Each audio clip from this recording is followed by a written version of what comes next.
bread alone. मनुष्य केवल रोटी के बस पे जिंदा नहीं रह सकता.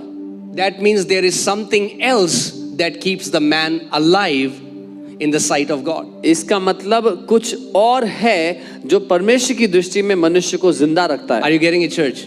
समझ रहे Man हैं? shall not live by bread alone, मनुष्य रोटी ही से जिंदा नहीं रहेगा, but by every word, say word, that लेकिन proceeds out from the mouth of God. लेकिन हर एक वचन से जो परमेश्वर के मुंह से निकलता है. Amen. That means if you want to be alive and thrive spiritually, you should have a lifestyle of living in the word.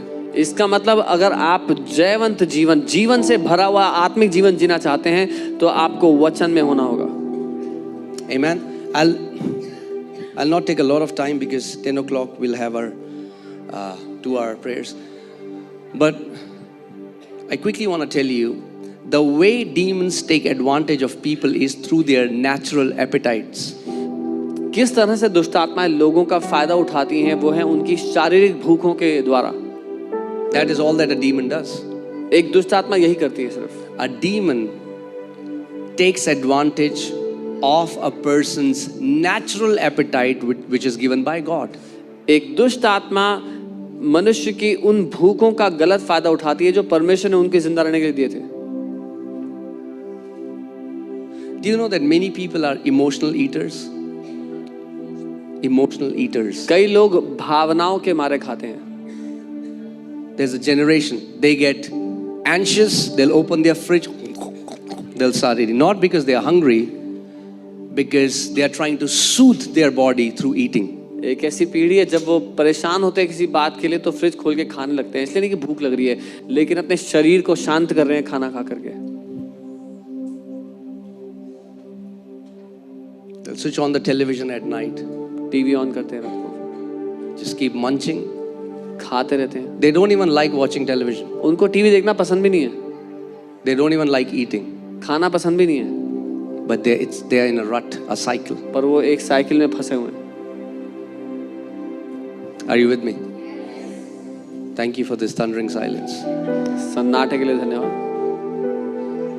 So the first way you start to learn rulership is you start to take rulership over your natural appetite. तो प्रभुता करना सीखने का पहला तरीका है अपनी शारीरिक भूखों के ऊपर आप प्रभुता करना सीखें. Because if you cannot control your hunger, forget about controlling anything else. क्योंकि अगर अपनी भूख पर आप काबू नहीं पा सकते तो और बाकी चीजों पे काबू पाना भूल जाएं. And let me say this. और मैं ये कहूँगा, As a child of God, परमेश्वर की संतान होने के नाते you know, the Bible places a lot of emphasis on fasting. Bible बहुत महत्व देती है उपवास करने And I'll पर. tell you why later. और मैं बताऊंगा क्यों बाद में.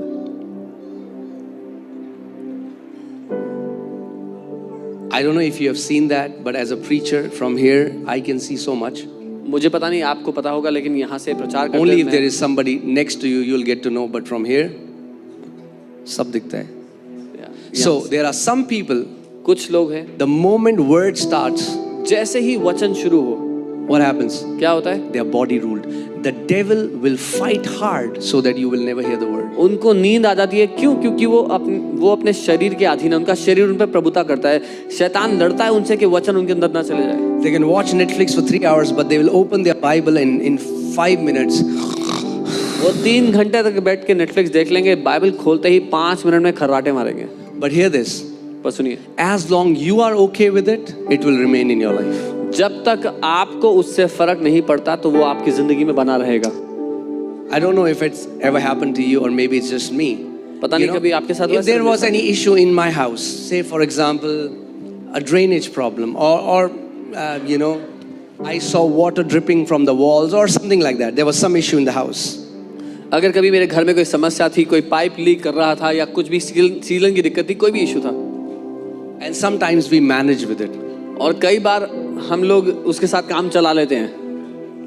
And you say, okay, I will get it done. अब बोले करा लूंगा मैं ठीक इसको. 1 week becomes a month, एक हफ्ता महीना बन जाता and है, 6 months, 6 महीने बन and जाता sooner or later you start to live with it. और You're so okay with it. है। आज नहीं तो कल आपका वो जीने का आपका हिस्सा बन जाता है आपकी जिंदगी का। That thing pricks you every time you look at it, वो चीज जब कभी आपकी नजर पड़ती है, आप बड़ा but परेशान because करती you है। don't take any action, it remains. लेकिन क्योंकि आप उसका कुछ करते नहीं, वो वैसी की वैसी रहती है। And then after 1 year, you just one day get frustrated and call a mason or the guy who can fix it, and he comes and he fixes it, and you think, why didn't I do it sooner?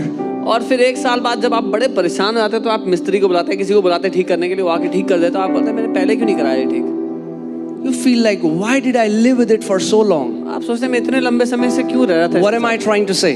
मैं क्या कहना चाह रहा I'm trying to say, if you don't fix the issues, they will remain in your life. हूँ, मैं ये कह रहा हूँ, अगर जो आपकी जिंदगी में दिक्कतें हैं उसको आप कुछ नहीं करेंगे तो वो आपकी जिंदगी में बनी You रहेंगी। can grow old, a 90-year-old man, but if you don't deal with that lust issue, you will be 90 and that lust issue will still be in your heart if you don't deal with it. It will not go with age. आप 90 वर्ष के हो जाएंगे और अगर आपके जीवन में लस्ट की दिक्कत थी तो वो 90 वर्ष में भी रहेगी। अगर आपने उसका कुछ नहीं किया तो उम्र के साथ अपने आप दिक्कतें दूर नहीं होती। Are you guys with me? मेरे साथ हैं।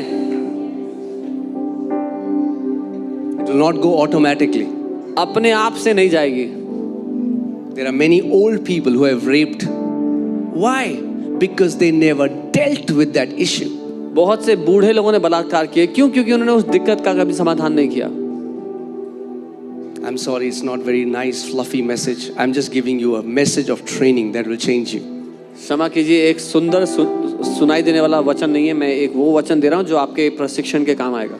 Until you decide that this thing cannot stay in my life because it does not bring glory and honor to my Lord and Savior, Lord Jesus Christ, and He has given me the power of the Holy Spirit, He has given me His word, I'm going to kick this weakness out of my life because the Bible says the Spirit helps in our weaknesses.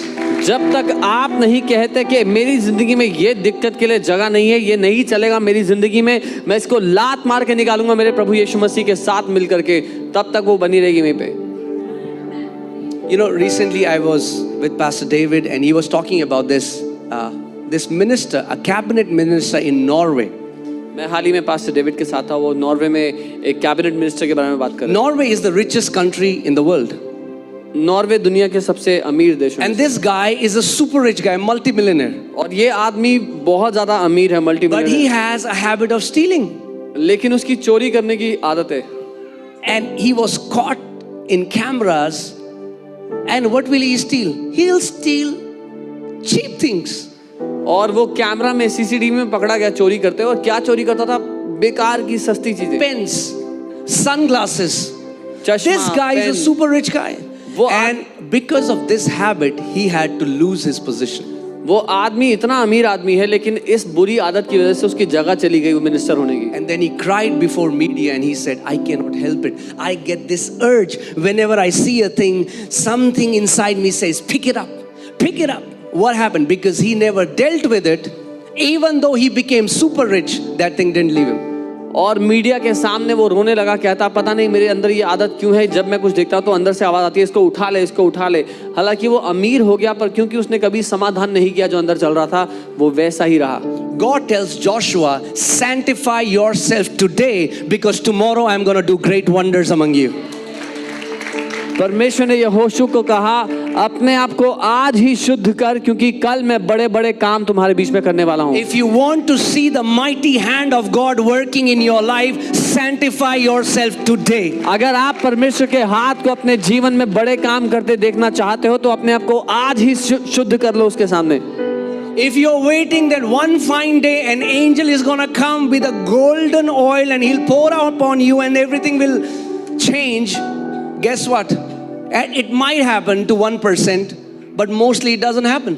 अगर आप इंतजार कर रहे हैं कि एक दिन एक स्वर्गदूत आएगा, सुनहरा तेल लेकर के आप पे उंडेलेगा, आप एकदम सही हो जाएंगे, शायद एक व्यक्ति के साथ ऐसा भी हो जाए, लेकिन बाकी के साथ नहीं होगा अपने आप से। You make a commitment today. आप आज वादा करें, I'm going to live in purity, Lord, because I'm your vessel. प्रभु मैं आपका बर्तन हूँ इसलिए मैं पवित्रता में Let me जीऊंगा। ask you a question. मैं आपसे एक सवाल If you करता go हूँ, to your kitchen, you want to drink tea, अगर आप किचन में जाते हैं, चाय पीना चाहते हैं and there are 4 cups, और 4 कप पड़े हैं, 3 are dirty, 3 गंदे 1 हैं, is clean. एक साफ है, Which cup are you picking? आप कौन सा उठाएंगे? Don't pray, Lord, use me. Walk in purity and you will automatically. I'm not saying that we are perfect मैं ये नहीं कह रहा हूँ कि हम सिद्ध हैं or God only uses perfect या people. परमेश्वर सिर्फ सिद्ध लोगों को यूज करता है, नहीं। I'm talking about a desire. Lord, it's not okay. You know, there are 2 kinds of people. There are people who say, Hare, it's okay. मैं बात कर रहा हूँ वो जो चाहत होती है हमारे अंदर, 2 तरह के लोग हैं। एक तरह के लोग बोलते हैं अरे चलता है, And the second is, Lord, I am your vessel. और दूसरे जो कहते हैं प्रभु मैं तेरा बर्तन हूँ। Let there be nothing in my life that can dishonor your name. प्रभु मेरी जिंदगी में ऐसा कुछ भी ना पाया जाए जो तेरा निरादर करा सके। Amen. And see, can I plainly talk to you guys? You are adults. सीधा बात कर सकता हूँ मैं आपसे? See, what demons do is they दुष्ट will आत्माएं क्या take करती हैं? natural appetite. See, who gave us sexual appetite? It's God. दुष्ट आत्माएं क्या करती हैं? वो एक शारीरिक भूख को लेती हैं। हमें सेक्सुअल भूख किसने दिया? परमेश्वर ने डाला है। It's not devil. शैतान ने नहीं दिया, It's God. परमेश्वर की ओर से है। But when we live a godly life, you can bring it under your subjection. लेकिन जब आप एक ईश्वरीय जीवन जिएंगे तो उसको अपने अधीन ला सकते हैं। You don't have to become a slave of that urge. आपको उस भूख का नौकर बनने की जरूरत नहीं है। You guys with me? मेरे साथ हैं। You know, even Jesus had a sexual desire. Do you know that? यीशु में भी सेक्सुअल डिजायर था, आप जानते Because हैं? he was a complete man. क्योंकि वो पूरी तरह से Yet मनुष्य never था। sinned. फिर भी उसने कभी पाप नहीं किया। I'm telling you. मैं आपसे कह रहा हूँ, Otherwise, all your life, it will be a dirty fight all your life. नहीं तो जिंदगी भर एक गंदी लड़ाई लड़ते रहेंगे। You'll do that and get up in the morning, cry, करेंगे, say, God, why did I do that? फिर सुबह उठेंगे, माफी Lord, why did I मांगेंगे, do? फिर करेंगे, And फिर माफी all your life will end like this. जिंदगी भर ऐसी चले जाएगी। And God had anointed you to do mighty works, but all you did was, rather than fighting the giants, you kept fighting your own flesh. और परमेश्वर ने आपका अभिषेक किया था महान कामों को करने के लिए, लेकिन दानवों से लड़ने की जगह अपने शरीर से लड़ते रहे जिंदगी भर। That's why I'm going to teach you about fasting. इसीलिए मैं आपको उपवास के बारे में आज सिखाना चाहता हूँ। See, some Christians have very wrong mindset about fasting. कई मसीहों की बड़ी गलत विचारधारा है फास्टिंग को लेकर। They उपवास think को। fasting is like a hush money. God, you know, उनको लगता है उपवास हफ्ते की तरह है। 21 दिन दूंगा, आप क्या दोगे? I'll give you 21 days, what will you give me? No. नहीं, We don't fast to bribe God. हम परमेश्वर को घूस देने के लिए उपवास नहीं करते। Fasting does, I told you in the beginning of the message, let me say that again. Fasting does not change God even one bit. He always loves you. He will always love you. The problem is not from God's side. मैंने पहले भी बताया था, दोबारा कहूंगा कि उपवास से परमेश्वर रत्ती भर भी नहीं बदलता। वो पहले भी आपसे प्यार करता था, अब भी करता है। Write it down if you're writing it down. लिख लें। Fasting keeps our fleshly appetites under our subjection. उपवास करना हमारी शारीरिक भूखों को हमारे तले, हमारे नीचे रखता है। Let me say that again. Fasting keeps our fleshly appetites under our subjection. उपवास करना हमारी शारीरिक भूखों को हमारे अधीन रखता है। If you feel, oh, Pastor, my flesh is not a problem. Okay, go on a fast. You will know the voice of your flesh. अगर आप कहेंगे अरे मेरे लिए तो कोई ऐसी दिक्कत नहीं है मेरे शरीर की, तो उपवास पे चले जाए, अपनी शरीर की आवाज को सुन लेंगे। Even those who cannot hear clearly, they will hear the whistle of pressure cooker from third building. वो लोग भी जिनको साफ सुनाई नहीं देता था, घर से तीसरी इमारत से आपको प्रेशर कुकर की आवाज आ जाएगी। Give me what I want. When? Now. Give it to me. शरीर मांग रखता है कि मुझे दे जो मुझे चाहिए, अभी दे। And many people live a slave to the flesh. So they say, yes sir, the flesh is the boss, they are the slave. So flesh says, just give me this. They say, yes boss. और बहुत से लोग अपने शरीर के दास बन के रहते हैं। शरीर मालिक है, वो दास है। शरीर कहता है ये दे, वो बोलते हैं अभी लो sir. remember when I used to smoke and I got when I used to smoke and I got saved. मुझे याद है जब मैं स्मोक किया करता था, सिगरेट पिया करता था और मैंने उद्धार पा लिया. And the people who used to smoke, और जो लोग सिगरेट पीते थे, you know that after you eat food, the craving, there is a craving to smoke. आपको पता होगा जो वो खाना खाने के बाद एक तलब होती थी सिगरेट पीने And many times at night, और कई बार रात को when all the shops are closed, जब सारी दुकानें बंद हो जाती just to buy a cigarette of 5 rupees, you will travel 30 kilometers because your flesh wants it. 5 रुपए की एक सिगरेट खरीदने के लिए आप 30 किलोमीटर चले जाएंगे क्योंकि आपका शरीर मांग रख रहा है उसकी. It's the same body that I have. What happened? वही शरीर है I मेरे पास. overcome that urge so that demon cannot tempt me in the area of cigarette anymore. आज भी वही शरीर है मेरे पास. क्या बदला? मैंने जय पाली उस तलब के ऊपर ताकि दुष्ट आत्मा मेरे उस भूख का इस्तेमाल ना कर पाए मेरे खिलाफ. Jesus says in the book of Revelation, he who overcomes, I will give him the power to sit with me in my throne because I also overcame and sat on my father's throne. यीशु ने प्रकाशित वाक्य की किताब में कहा, जो जय पाता है वो मेरे साथ मेरे सिंहासन पर बैठेगा क्योंकि मैंने भी जय पाई और अपने पिता के सिंहासन पर बैठा हूँ. You know, young people in the world think sin is so cool. जो जवान लोग हैं दुनिया में वो सोचते हैं पाप करना तो बड़ी अच्छी बात है, बड़ी मजे की बात है, बहुत कूल है. Do what you do when you want to do it. Nobody should tell you. That's slavery. जो करना है कर लो, जब करने का मन करे कर लो, कोई तुम्हें कुछ नहीं बता सकता. ये दास होना है. I am here to tell you that holiness is cool. मैं आपको ये बताना चाहता हूँ, पवित्र जीना कूल है, पवित्र जीवन जीना अच्छा है. Living in purity is cool. पवित्रता में चलना, पवित्रता में जीना कूल है. See, you know why young people have hated holiness? Because holiness has been taught as external. पता है White कपड़े पहन लो. क्यों जवानों ने नफरत की है पवित्रता से? क्योंकि पवित्रता को बाहरी रूप रंग से बताया गया है. सफेद कपड़े डाल लो. मैं बाहर से white पहन सकता हूँ मगर अगर अंदर काला है, उसको बाहर white पहन के ठीक नहीं हो सकता. If I wear white clothes outside but inside I have darkness, that will not change what is happening inside. Holiness has nothing to do with external. True holiness is what goes on in your heart. पवित्रता का आपके बाहरी रूप रंग से कोई रिश्ता नहीं है. सच्ची पवित्रता है आपके दिल के अंदर जो चलता है. Holiness has nothing to do with what you eat, and Jesus said, what you eat and what you drink comes out next day. पवित्रता आपके खाने पीने से नहीं है. यीशु ने कहा जो खाओ पियोगे वो अगले दिन निकल जाएगा. If you have constipation, then after some days. अगर कब्ज है तो थोड़े दिनों बाद. But it's going to come out. If it doesn't लेकिन come आ out, we'll जाएगा. pray for you. अगर नहीं आता तो हम आपके लिए प्रार्थना करेंगे. So, but he said, out लेकिन उसने of the heart comes what? Adultery and wickedness and jealousy and pride and fornication. Where do they come from? From the heart. लेकिन उसने कहा दिल के अंदर से क्या निकलता है? व्यभिचार, घमंड करना, सारी बुरी बातें. So where should the true holiness be? तो सच्ची पवित्रता कहाँ होनी चाहिए? That's what fasting does. यही है जो उपवास करता है. If you start to go on a fast, अगर आप उपवास करना शुरू करोगे, sooner or later you'll start to realize that all those issues in your heart will begin to highlight. आज नहीं तो कल आपको आभास हो जाएगा कि आपके दिल में जो छुपे हुए मुद्दे थे वो सामने आने लग गए हैं. Amen. So, you know, when I learned the message of grace first, I thought I don't have to do anything. जब मैंने पहले अनुग्रह का संदेश सुना तो मुझे लगा मुझे कुछ भी नहीं करना है.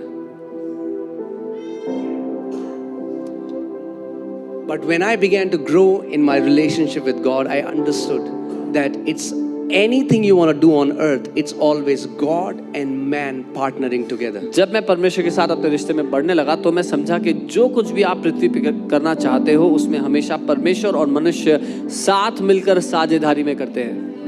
Amen. To be very honest, when grace comes, because you cannot fast without grace, but when grace comes, you will be fasting more than all the holiness preachers. Amen. क्योंकि बिना अनुग्रह के आप कुछ भी नहीं कर सकते. तो जब वो अनुग्रह आएगा तो आप सारे पवित्रता के प्रचारकों से ज्यादा उपवास करोगे. Amen. Write down second point. दूसरा fasting is the biblical way of denying yourself. उपवास करना बाइबल के अनुसार तरीका है अपने आप का इनकार करने का। Do you know that fasting in the Bible, if you see the theme of the Bible, you will find out that fasting is the way to humble ourselves. अगर आप बाइबल के विषय को, बाइबल के थीम को समझेंगे तो Bible बताती है उपवास करने का तरीका है अपने आप को नम्र करने के लिए। Amen. And what starts to happen is, as you begin to fast, what will start to happen is, sooner and later, a purging process starts. How many people understand what purging process is? और क्या होता है जब आप उपवास करना शुरू करते हैं तो जल्द ही वो शुद्धिकरण की प्रक्रिया शुरू होती है। कितने लोग समझते हैं शुद्धिकरण क्या होता है? You know, the crazy thing is, the world has now gone crazy about fasting. हैरानी की बात है कि दुनिया पागल हो गई है उपवास के लिए। I don't know if you follow, but what's going outside, there is a revolution happening about fasting. There are now apps, they call it intermittent fasting. There are all these people who are health freaks now are talking about the benefits of fasting. बहुत से लोग हैं, बहुत से apps हैं जो उपवास के बारे में सिखाते हैं, उपवास करना आपको सिखाते हैं, उसके फायदे आपको बताते हैं। And that's true. It has been proven medically that if you go on a long fast, it is going to release, your body will flush out every toxins from your body. और अब medically ये बात साबित हो चुकी है, जब आप उपवास पे जाते हैं तो आपका शरीर सारी जहरीली पदार्थों को निकाल देता है अपने से। Are you guys here?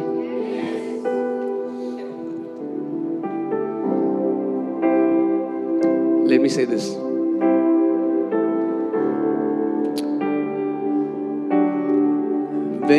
When you put your body on fasting, your spirit starts feasting.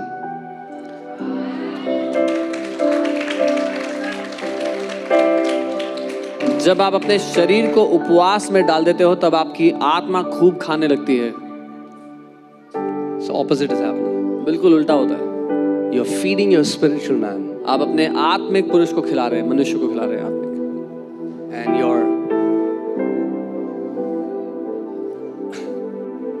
And so many people have different ideas about fasting, but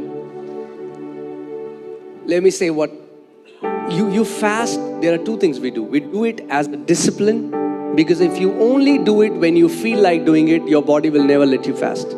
So you do it as a discipline, but also when the hunger in your inner man exceeds the hunger in then your outer man, you will have no desire to eat.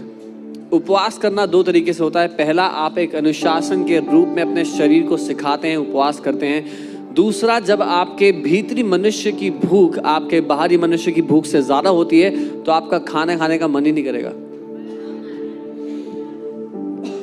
Now, I'm about to say things which might offend you. मैं कुछ ऐसी बातें कहने वाला हूं जो आपको नाराज कर देंगे। Are you okay? ठीक है? If you still agar chube, to go on a fast after that. अगर चुभे तो उपवास पे चले जाना बाद में। Okay? ठीक है? See, what happens is, remember the time when you got born again. याद कीजिए वो समय जब आपने नया जन्म पाया था। You were passionate. आप जुनून से भर गए। There was this passion. There was this. You were on cloud number 9. How many people remember how it was? एक ऐसा जुनून था जैसे आप 9वें आसमान पे चढ़ गए हैं। कितने लोगों को याद है वो अनुभव?